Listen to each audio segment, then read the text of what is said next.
Salamat po sa iyo sa araw na ito at kami ay nagkaroon ng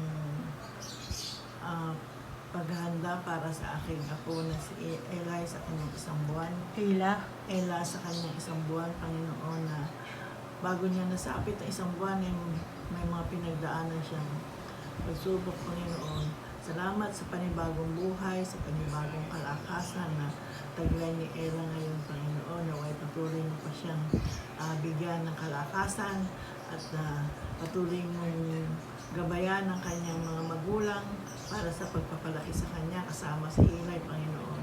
Kaya Lord, sa iyo po namin pinagkakatiwala ang aming mga apo na nasa malayo. Ingatan mo po sila at pagpalain. Ngayon din, Panginoon, pinasasalamatan namin ang aming konting nakayanan para pagsalusaluhan. Ang biyayang ito, Panginoon, ay maging alakasan nawa ng aming physical na pangangatawan. Magamit namin sa araw-araw. Sa iyo po ang pinakamataas na papuri at pagsasalamat. Sa pangalan ni Jesus namin, Panginoon. Amen. Celebrating your life, Eli. Happy monthly, Eli. Ella na